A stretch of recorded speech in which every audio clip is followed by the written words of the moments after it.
Hi friends, మీరు చూస్తున్నారు SN bike zone. ఈ వీడియోలో మనం చూస్తున్న వెహికల్ వచ్చేసి Honda SP shine 125 BS6 vehicle. దీనికి చైన్ స్పాకెట్ అయితే పోయింది, అందుకని చైన్ స్పాకెట్ అయితే దీన్ని కొత్తది అయితే మరుస్తున్నాం అనమాట. చూడండి, మీరు చైన్ అయితే తిప్పి చూస్తే చూడండి, స్పాకెట్ టీత్లు అయితే అరిగిపోయినాయి. అదేవిధంగా మనం ఈ విధంగా చైన్ షేక్ చేస్తే చైన్ కూడా స్పాకెట్లో లైట్గా షేక్ అనేది ఉంది. దీని ప్రాబ్లం ఏమంటే రన్నింగ్లో వెళ్ళేటప్పుడు టక్ టక్ టక్ అనే సౌండ్ అయితే చాలా ఎక్కువగా వస్తుంది. అడ్జస్ట్ చేసినా కూడా సౌండ్ అయితే తగ్గలేదు. అందుకని దీనికి చైన్ స్పాకెట్ అయితే మనం మారుస్తున్నాము. వెహికల్ అయితే 26,000 కిలోమీటర్ అయితే తిరిగింది. ఇది సాధారణంగా చైన్ స్పాకెట్ లైఫ్ వచ్చేసి 20,000 వస్తాయి, మహా అంటే 22,000 తిరగచ్చు. కానీ ఈ వెహికల్ 26,000 అయితే తిరిగింది కాబట్టి ఖచ్చితంగా మార్చాలి. అందుకని దీనికి చైన్ స్పాకెట్ అయితే మారుస్తున్నాము. దీనికి హోండా షైన్కి BS6 వెహికల్స్కి చైన్ లాక్ అయితే రాదనమాట. అంటే మనం సాధారణంగా చైన్ బయట తీయాలంటే కటింగ్ బ్లేడ్తో చైన్ లాక్ ఓపెన్ చేసి చైన్ అయితే బయట తీస్తూ ఉంటాము. కానీ దీనికి చైన్ లాక్ అనేది రాదు కాబట్టి దీనికి ఈ విధంగా శారీ గార్డ్ బోల్టు, అదేవిధంగా ఫుట్ రెస్ట్ బ్రాకెట్ 2 బోల్ట్స్, తర్వాత షాక్ అబ్జర్వర్ బోల్ట్స్ ఇవన్నీ ఓపెన్ చేసుకోవాలి. ఓపెన్ చేసి మనం చైన్ అనేది బయట తీయాల్సి ఉంటుంది. అందుకని ఇవన్నీ ఓపెన్ అయితే చేస్తూ ఉన్నాము. ఫుట్ రెస్ట్ బ్రాకెట్ 2 బోల్ట్లు ఓపెన్ అయితే చేయడం జరిగింది. స్పాకెట్ బోల్ట్ కూడా షాక్ అబ్జర్వర్ బోల్ట్ కూడా తీసేసాము. తీసేసిన తర్వాత వీలైతే ఓపెన్ చేయాలి కాబట్టి డ్రమ్ బోల్టు, బ్రేక్ నట్ అన్ని ఓపెన్ చేసి వీలైతే ఓపెన్ చేద్దాము. ఓపెన్ చేసిన తర్వాత చైన్ కిట్ ఎలా మార్చాలో నేను మీకైతే చూపిస్తాను. దీనికి చైన్ కిట్ మీకు చెప్పాను కదా, 20,000 ఒకసారి ఖచ్చితంగా ఏ వెహికల్ అయినా సరే మనం 20,000 తిరిగిన తర్వాత చైన్ కిట్ రెగ్యులర్గా మార్చుకోవాలి. దీని కాస్ట్ అయితే చూడండి, 883 రూపాయలు ఉంది దీని కాస్టు. అంటే కాస్ట్ అయితే కొంచెం రీజనబుల్గానే ఉంది దీని కాస్టు. ఇది original Honda OE xenon chain kit. ఇది అంటే షోరూమ్ నుంచి తెప్పించడం అయితే జరిగిందనమాట. దీనికి ఫ్రంట్ స్పాకెట్ అయితే ఓపెన్ చేద్దాము. ఫ్రంట్ స్పాకెట్ ఓపెన్ చేసిన తర్వాత బ్యాక్ స్పాకెట్ కూడా ఓపెన్ చేసి తర్వాత మనం చైన్ అయితే ఫిట్టింగ్ అయితే చేద్దాము. ఇవన్నీ నేను మీకు వీడియోలో అయితే క్లియర్గా అయితే చూపిస్తాను. మన వీడియో అయితే స్కిప్ చేయకుండా చూడండి. ఈ విధంగా 2 బోల్ట్లు ఓపెన్ చేసి ఈ లాక్ ఓపెన్ చేస్తే మనకు స్పాకెట్ అనేది బయటకి అయితే ఓపెన్ అయితే అయిపోతుంది. ఇప్పుడు చూడండి, నేను మీకు చైన్ కిట్ అయితే ఓపెన్ చేసి దీంట్లో ఏమేమి వస్తాయో చూపిస్తాను మీకు. ఇందులో చూడండి, మనకు ఫ్రంట్ స్పాకెట్ వచ్చింది, దాంతోపాటు స్పాకెట్ లాక్ వచ్చింది, దాంతోపాటు 2 బోల్ట్స్ కూడా ఇస్తారు, షూర్ కంపెనీ వాళ్ళే ఇస్తారనమాట. ఫ్రంట్ స్పాకెట్, ఒక లాకు, 2 బోల్ట్స్, దాంతోపాటు చైను, రియర్ స్పాకెట్ అన్ని కిట్ అనేది వస్తుంది. దీన్ని మనం చైన్ స్పాకెట్ కిట్ అని అంటాం దీన్ని. ముందుగా మనం ఫ్రంట్ స్పాకెట్ అయితే ఫిట్ చేసి దీనికి లాక్ ఈ విధంగా వేసి టర్న్ చేసి 2 బోల్ట్లు వేసి టైట్ అయితే చేద్దాము. అవి మన కిట్లోనే కొత్తవన్నీ వస్తాయి కాబట్టి మనం పాత వేయాల్సిన అవసరం అయితే ఉండదు. సాధారణంగా కొన్ని వెహికల్స్కి అయితే ఓన్లీ ఫ్రంట్ స్పాకెట్ వస్తుంది తప్ప ఈ విధంగా లాకు బోల్ట్ అనేది రాదు. కానీ మనకు హోండా వెహికల్స్లో ఏ వెహికల్ తీసుకున్నా కూడా మనకి ఫ్రంట్ స్పాకెట్తో పాటు ఈ విధంగా లాకు 2 బోల్టాలు కూడా కొత్తవి అయితే ఇస్తారు. కాబట్టి ఫిట్టింగ్ కూడా మనకి చాలా ఈజీగా ఉంటుందన్నమాట, నీట్గా ఉంటుంది. ఫ్రంట్ స్పాకెట్ ఈ విధంగా లాక్ వేసి మనం బోల్టాలు ఫిట్ చేసిన తర్వాత రియర్ స్పాకెట్ అనేది ఫిట్ చేస్తాము. సాధారణంగా మనకి చైన్ స్పాకెట్ అనేది మనకి ఎక్కువ రోజులు లైఫ్ రావాలి అంటే మనం రెగ్యులర్గా కనీసం ఒక 500 కిలోమీటర్కి ఒకసారన్నా కూడా మనం చైన్కి లూబ్రికేషన్ చేయించాలి. అంటే ఆయిల్ వేయడం కానీ లేకుంటే చైన్ ల్యూబ్ వాడడం కానీ ఈ విధంగా చేసుకుంటూ ఉండాలి. అలా చేస్తే మనకి చైన్ కిట్టు 20 నుంచి 25,000 వరకు మనకు రన్నింగ్ అయితే వస్తుంది చైన్ కిట్టు. మనం లూబ్రికేషన్ చేయకపోతే చైన్ అనేది మనకి చాలా తొందరగా అయితే అరిగిపోతుంది. అంటే ఒక్కొక్కసారి 16,000కి 17,000కి చైన్ సౌండ్ రావడం అనేది మొదలవుతుంది. కాబట్టి మనం చైన్ స్పాకెట్ కూడా రెగ్యులర్గా మెయింటెనెన్స్ చేయాలి. అంటే అప్పుడప్పుడు దీనికి చైన్కి ఆయిల్ వేయడము, లేకుంటే చైన్ ల్యూబ్ వాడడము, చైన్ స్ప్రే కొట్టడము, ఈ విధంగా మనం లూబ్రికేషన్ చేసుకుంటూ ఉండాలి. ఇలా చేసుకుంటూ ఉంటే మన చైన్ స్పాకెట్ అనేది మనం ఎప్పటికైనా లైఫ్ అనేది వస్తుందన్నమాట. ఇప్పుడు చూడండి, దీనికి రియర్ స్పాకెట్ అయితే ఓపెన్ అయితే చేద్దాము. రియర్ స్పాకెట్ ఓపెన్ చేసిన తర్వాత రియర్ స్పాకెట్ ఫిట్ చేద్దాము. దీనికి రియర్ స్పాకెట్తో పాటు మనకి బ్రేక్ షూలు కూడా పోయినాయి దీనికి. అంటే బ్రేక్ షూలు కంప్లీట్గా అరిగిపోయినాయి, బ్రేక్ లైనింగ్స్ అవి కూడా దీనికి మార్చడం అయితే జరుగుతుంది. నేను ఇవన్నీ మార్చిన తర్వాత మీకు టోటల్గా ఎంత ఖర్చు అయింది, అంటే చైన్ స్పాకెట్ కాస్ట్ ఎంత, అదేవిధంగా బ్రేక్ లైనింగ్స్ కాస్ట్ ఎంత, మన లేబర్ ఛార్జ్ ఎంత, మెకానిక్ ఎంత తీసుకుంటాడో అనేది కూడా నేను మీకు క్లియర్గా చివరిలో నేను మీకైతే చెప్పడం అయితే జరుగుతుంది. ఇప్పుడు చూడండి, రియర్ స్పాకెట్ ఈ విధంగా మనం ఫిట్ చేసిన తర్వాత దీనికి 4 నట్స్ అయితే వస్తాయి. ఈ నట్స్ అన్నీ కూడా మనం ఆపోజిట్ డైరెక్షన్లో టైట్ చేసుకోవాలి. అంటే ఒక నట్ ఎదురుగా ఇంకొకటి ఆపోజిట్గా టైట్ చేసుకోవాలి. అలా కాకుండా మనం టైట్ చేస్తే స్పాకెట్ బెండ్ అయ్యే అవకాశం ఉంటుంది. కాబట్టి ఆపోజిట్గా ఈ విధంగా ఫుల్ టైట్ చేసిన తర్వాత మనం బ్రేక్ షూలు అయితే మారుద్దాము. చూడండి, బ్రేక్ షూలు కంప్లీట్గా అరిగిపోయినాయి కాబట్టి బ్రేక్ కూడా సౌండ్ అయితే వస్తుంది బ్రేక్ అప్లై చేసినప్పుడు, అందుకైతే మరుస్తున్నాము. ఈ విధంగా దీనికి ఎయిర్ అయితే కొట్టి దీన్ని బ్రేక్ క్యామ్ ఈ విధంగా ఆయిల్ వేసి ఫ్రీ చేసుకొని మనం బ్రేక్ షూలు అయితే మార్చాలి. ఎందుకంటే ఈ విధంగా ఆయిల్ వేయకపోతే మనకి మళ్ళీ బ్రేక్ క్యామ్ అనేది జామ్ అయిపోయి మన బ్రేక్ మళ్ళీ రిటర్న్ అనేది రాదు మనకి బ్రేక్ ఫెడల్. కాబట్టి ఇప్పుడు ఆయిలింగ్ చేసుకోవాలి.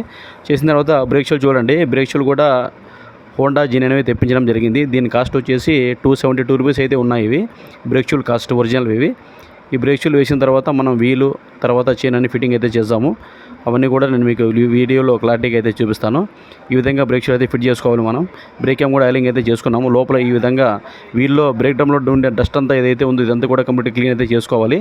అంటే ఎయిర్తో క్లీన్ చేసుకోవాలి. లేకుంటే కన్నా మనకి బ్రేక్ అప్లై చేసినప్పుడు కీస్ అనే మార్నింగ్ సౌండ్ అయితే వస్తూ ఉంటుంది. కాబట్టి ఈ విధంగా ఈ డస్ట్ అంతా క్లీన్ చేసుకొని బ్రేక్ షూలు ఫిట్ చేసిన తర్వాత మనం వీల్ కూడా ఫిట్టింగ్ అయితే చేద్దాము. ఆ తర్వాత దీనికి అటుపక్క వీల్లో 4 రబ్బర్లు అయితే ఉంటాయి చూడండి. ఇవి దీన్ని డ్యాంపర్ రబ్బర్స్ అంటాం మనము. ఈ రబ్బర్స్ అయితే దీనికైతే పోలేదు, బాగున్నాయి. కాబట్టి ఇవే రబ్బర్లు దీనికి ఫిట్టింగ్ అయితే చేయడం జరుగుతుంది. అంటే రీసెంట్గా మార్చాం రబ్బర్లు అవి, కాబట్టి అవే వేస్తున్నాం అనమాట. ఇక్కడ ఒక బుష్ అయితే వస్తుంది స్ప్రాకెట్ మధ్యలో. ఆ బుష్ వేసుకొని ఈ విధంగా మనం వీల్ ఫిట్ చేసి వీలాక్స్లు అయితే వేయాల్సి ఉంటుంది. వీలాక్స్లు కూడా ఆయిలింగ్ అయితే చేసాము. కొంచెం గ్రీస్ అయితే పట్టించడం జరిగింది వీలాక్స్కి గ్రీస్ పట్టించిన తర్వాత ఈ విధంగా వీలాక్సెల్ మనం ఫిట్ చేసి అటుపక్క వీల్ నట్ అయితే వేసి ఫుల్ టైట్ అయితే చేద్దాము. ఫుల్ టైట్ అయితే చేసిన తర్వాత మనం చైన్ అయితే ఫిట్ చేద్దాము. నేను మీకు చెప్పాను కదా, దీనికి చైన్కి అయితే లాక్ అయితే రాదు. చైన్కి లాక్ రాదు కాబట్టి దీనికి మనం ఈ విధంగా ఆల్రెడీ బోల్ట్స్ అయితే ఓపెన్ చేసాము. అప్పుడు ఫిట్టింగ్ అయితే చేసుకోవాల్సి ఉంటుంది. ఇక్కడ మనం వీల్ అయితే ఎక్కించాము. వీల్ ఎక్కించిన తర్వాత దీనికి మనం వీల్ నట్టు అదేవిధంగా డ్రమ్ బోల్టు ఇవన్నీ కంప్లీట్గా ఫిట్టింగ్ అయితే చేసుకుందాము. ఫిట్టింగ్ అయితే చేసిన తర్వాత చైన్ ఏ విధంగా అడ్జస్ట్ చేయాలి, చైన్కి ఎలాంటి ఆయిల్ వాడాలి అనేది కూడా నేను మీకు నెక్స్ట్ చూపిస్తాను. మీకు ఈ విధంగా వీల్ నట్ అయితే మనం ఎక్కించుకోవాలి. వీల్ నట్ ఎక్కించి తర్వాత కింద డ్రమ్ బోల్ట్ ఏదైతే వస్తుందో ఈ డ్రమ్ బోల్ట్ కూడా మనం వేసుకోవాలి. ఈ డ్రమ్ బోల్ట్ మనం ఖచ్చితంగా మర్చిపోకుండా ఫుల్ టైట్ అయితే చేయాలి. ఇది ఒకవేళ మర్చిపోయామంటే కన్నా మనకు ఈ డ్రమ్ బోల్ట్ అనేది ఊడిపోయి లోపల బ్రేక్ లైనింగ్స్ బ్రేక్ రాడ్ అన్నీ కూడా కట్ అయ్యే అవకాశం ఉంటుంది బ్రేక్ కొట్టినప్పుడు. కాబట్టి ఈ బోల్ట్ మర్చిపోకుండా ఫుల్ టైట్ అయితే చేయాలి. ఈ బోల్ట్ టైట్ చేసిన తర్వాత దీనికి ఒక లాక్ అయితే వస్తుంది. ఆ లాక్ కూడా వేద్దాం మనము. టైట్ చేసి లాక్ వేసిన తర్వాత వీల్ నట్ కూడా ఫుల్ టైట్ అయితే చేద్దాము. ఈ విధంగా బోల్ట్ ఫుల్ టైట్ చేసుకోవాలి. మర్చిపోకుండా ఈ బోల్ట్ ఇంతకుముందు చాలా వీడియోలో నేనైతే చెప్పాను. డ్రమ్ బోల్ట్ అనేది మనం ఎప్పుడు కూడా మర్చిపోకుండా ఫుల్ టైట్ అనేది చేసేయాలి. దీన్ని చేసిన తర్వాత మనం బ్రేక్ నట్ కూడా ఫిట్టింగ్ అయితే చేద్దాం. ఇది బ్రేక్ నట్ మనం ఈ విధంగా బ్రేక్ నట్ అయితే బ్రేక్ రాడ్ ఈ విధంగా ఫిట్ చేసి దీనికి నట్టే వేసుకొని బ్రేక్ అడ్జస్ట్మెంట్ చేసుకోవాలి. చూడండి, బ్రేక్ షూలు కొత్త వేసాం కాబట్టి మనకి బ్రేక్ ఏం చాలా ముందుకైతే పోలేదు. ఇది ఈ విధంగా నట్టుకు లైట్గా కొంచెం ఆయిల్ అయితే వేసి మనం బ్రేక్ నట్ టైట్ అయితే చేద్దాము. టైట్ చేసిన తర్వాత మనం బ్రేక్ ఎంత ప్లే పెట్టుకోవాలనేది కూడా నేను మీకు చూపిస్తాను. చూడండి, ఈ విధంగా బ్రేక్ నట్ ఎక్కించిన తర్వాత మనకు బ్రేక్ ఎంత ప్లే పెట్టాలి అనేది చూపిస్తాను. చూడండి, మీకు బ్రేక్ అనేది మనకి ఈ విధంగా ప్లే ఉండాలన్నమాట. అంటే మన బ్రేక్ ఫెడల్ ఇంత ప్లే ఉండాలి. అప్పుడే మనకి వీల్ అనేది ఫ్రీగా ఉంటుంది. చైన్ చూడండి, దీనికి చైన్ లాగ్ అనేది రాదు కాబట్టి మనం ఆల్రెడీ బోల్ట్స్ అయితే ఓపెన్ చేసాము. ఈ విధంగా మనం చైన్ అయితే ఫిట్టింగ్ చేసుకోవాలి. ఇట్లా ఈ విధంగా ఈ యొక్క ఫుట్టెస్ట్ బ్రాకెట్ నుంచి ఈ స్ట్రేకి వేసుకొని మనం చైన్ అయితే దీనికి వేయాల్సి అయితే ఉంటుంది. చైన్ లాగ్ అయితే రాదు కాబట్టి చూడండి, చాలా ఈజీగానే ఉంది దీనికి చైన్ మార్చడం అయితే. కానీ మీరు R15 కానీ పల్సర్ 220 ఇలాంటి వెహికల్ చూసినట్టయితే దానికి చైన్ వేయడం చాలా కష్టము. అప్పుడు మనం దానికి చైన్ లింక్ అనే పుల్లర్తో చైన్ ఓపెన్ చేసుకొని వేయాల్సి అయితే ఉంటుంది. దీనికైతే అలాంటి ప్రాబ్లం అయితే ఏం లేదు. జస్ట్ ఒక 3 బోల్ట్స్ ఓపెన్ చేసుకుంటే చైన్ అనేది ఈ విధంగా ఫిట్ అయితే అయిపోతుంది. చైన్ అనేది ఫిట్ అయితే చేసాము. ఫిట్ అయితే అయిపోయింది. ఫిట్ చేసిన తర్వాత ఇప్పుడు మనం చైన్ అయితే టైట్ చేసి దీనికి లూబ్రికేషన్ అయితే చేయాలి. ఇప్పుడు మనం చైన్ ఫిట్ చేసాం కాబట్టి ఈ బోల్ట్ అయితే ఫిట్టింగ్ అయితే చేద్దాము.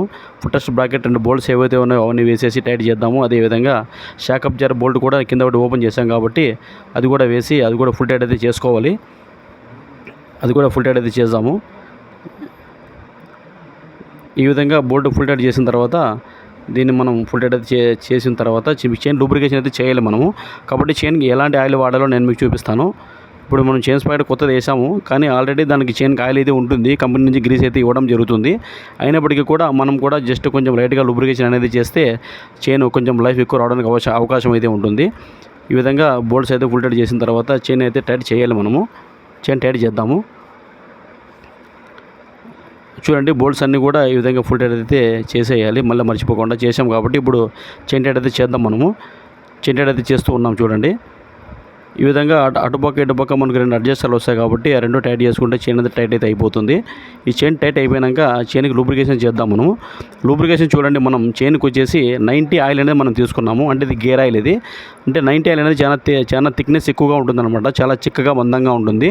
కాబట్టి చైన్ మీద ఎక్కువ కాలం అనేది ఇది ఉంటుంది. చైన్కి ఎక్కువ కాలం ఉంటుంది. ఇది చైన్ మీద తొందరగా అనేది డ్రై అయితే కాదు. కాబట్టి మనం దీనికి 90 ఆయిల్ అయితే చైన్కి వేస్తున్నాము. మీరు కూడా మీ వెహికల్స్కి 90 ఆయిల్ అయితే యూజ్ చేయండి, బాగుంటుంది. చూడండి, కంప్లీట్గా ఇప్పుడు చైన్ స్పాయిడర్ ఫిట్టింగ్ అయితే అయిపోయింది. దీని కాస్ట్ వచ్చేసి మనకి చూడండి, చైన్ కిట్ వచ్చేసి రూపాయలు అయితే చైన్ కిట్ ఉంది. తర్వాత 272 బ్రేక్ షూలు అయితే ఉన్నాయి. తర్వాత మనం ఫిట్టింగ్ ఛార్జ్ వచ్చేసి దీనికి 250 రూపీస్ అయితే మనం తీసుకుంటాము. అది మెకానిక్ని బట్టి ఉంటుంది. అదేవిధంగా దీనికి మనం బ్రేక్ షూలు అయితే కూడా మార్చి చేంజ్ చేయడం అయితే జరిగింది. అంటే చైన్ స్ప్రాకెట్, బ్రేక్ లైనింగ్స్, అదేవిధంగా మన సర్వీస్ ఛార్జ్ మొత్తం అంతా తీసుకుంటే మనకి టోటల్ దీని కాస్ట్ వచ్చేసి మనకు 1400 రూపాయలు అయితే అయింది మొత్తం టోటల్. అంటే చైన్ స్ప్రాకెట్, అదేవిధంగా బ్రేక్ లైనింగ్లు, అదేవిధంగా మన సర్వీస్ ఛార్జ్ అంతా కలుపుకొని 1405 రూపాయలు అయితే అయింది. దీన్ని మన రబ్బర్స్ అయితే మార్చలేదు. ఒకవేళ రబ్బర్స్ మార్చి ఉంటే ఇంకొక 70 రూపీస్ అయితే ఎక్స్ట్రా అయితే అయ్యేది. వీడియో నచ్చితే లైక్ చేయండి, షేర్ చేయండి, సబ్స్క్రైబ్ చేయడం మాత్రం మర్చిపోకండి.